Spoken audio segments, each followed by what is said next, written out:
Okay, so I'm going to read to you from Unbroken a couple of excerpts to give you a good idea of how the Japanese treated the American POWs. So it says, as Louis and Phil, Louis is Louis Zamperini, and Phil lay in their cell one day, they heard a commotion outside, the clamoring sounds of a mob.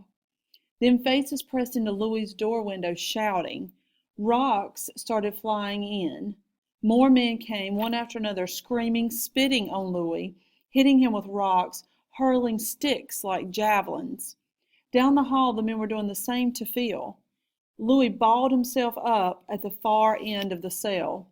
On and on the procession went. There were 80, perhaps 90 men.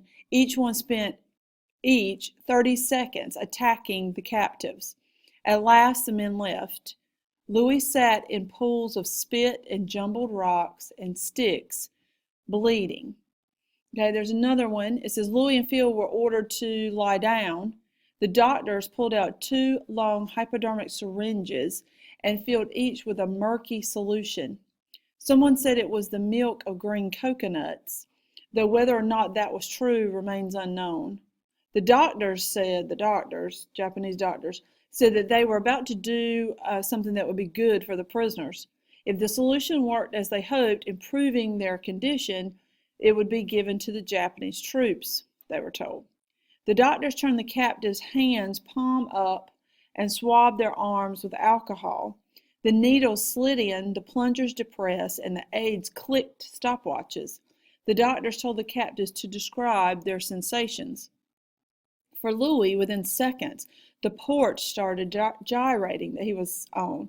The doctor pushed more solution into his vein, and the spinning got worse and worse. He felt as if pins were being jabbed all over his body. Then the blood rushed from his head, and the same sensation he used to feel when Phil, the co-pilot guy, took the plane out of a dive. His skin burned, itched, and stung. The porch he was sitting on pitched and turned. Across, Phil was experiencing the same symptoms. The doctors, speaking quietly, continued to question them. Then everything blurred. Louis cried out he was going to faint, and the doctor withdrew the needle. The captives were taken back to their cells. Within 15 minutes, Louis's entire body was covered in a rash. He lay awake all night, itching and burning. Several days later, when the symptoms subsided, he and Phil were taken to the porch again and again injected, this time with more solution. Again, they rolled through vertigo and burned with rashes. After another few days, they were subjected to a third experiment. A few days later came a fourth. In the last, a full pint of the fluid was put into their veins. Both men survived, and as terrible as their experiences were, they were very lucky. All over their captured territories, the Japanese were using 10,000 POWs and civilians, including infants, as test subjects for experiments in biological and chemical warfare. Thousands died. So obviously the solution was a form of chemical warfare. They were injecting chemicals into their bodies just to see what would happen, and also had done that with infants. Okay, one more that I was going to read to you has to do with food. So Louis says, compounding the hardship of this camp he was in was the food situation. The rations were of better quality than those at the other camp he'd been at, but were doled out in slightly larger quantities, and only slightly larger quantities. Because officers weren't enslaved, they were allowed only half the ration given to slaves, on the justification they needed fewer calories. Along with rice, the men received some vegetables, but protein was non-existent. About once a week, someone would push a wheelbarrow into the camp, bearing meat. Because the wheelbarrow's worth was spread over hundreds of men, and serving amounted to a thimble-sized portion, it consisted of things like lungs and intestines, dog parts, something the POWs called parts of an elephant, and once a mystery lump that after considerable speculation they assumed to be the reproductive organs of a horse. The diseases were epidemic also. Because rations were halved for sick men who are unable to work, the ill could not recover.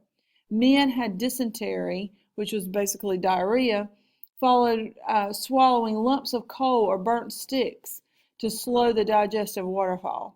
Many men weighed less than 90 pounds. There's more, and there's more about his captor that hated him so much. And I'll just read you this part very quickly. It says his captor, Wantanbi, approached some POWs in a doorway. And a POW named Clark piped up, "Gangway!" saying that to clear the path. That one word sent Wantanbi into an explosion. He lunged at Clark, beat him till he fell down, and kicked him. As Bush, another POW, tried to explain that Clark meant no harm by what he said, Wantanbi drew his sword and began screaming that he was going to behead Clark. A Japanese officer stopped him, but that evening Wantanbi returned on Bush, hurling him into a scalding stove, then pummeling and kicking him. After Bush went to bed, Wantanbi returned and forced him to his knees. For 3 hours, Wantanbi besieged Bush, kicking him and hacking off his hair with his sword. He left for 2 hours, then returned again. Bush expected to be murdered. Instead, Wantanbi took him to his office, hugged him, gave him a beer and handfuls of candy and cigarettes. Through tears, he apologized and promised never to mistreat another POW. That resolution did not last. Later that night, this same Wantanbi picked up a kendo stick, which is a long, heavy training sword, and ran shrieking into the barracks, clubbing every POW he saw. So obviously the Japanese are torturous to the Americans and all POWs that they come in contact with. This particular Wantanbi, of course, as you in the book, you kind of get the idea that he had psychological problems. And that's why he's doing these things to these prisoners. But so many of the Japanese would do things like this. So you have to understand that what these men went through in the Pacific was so brutally awful.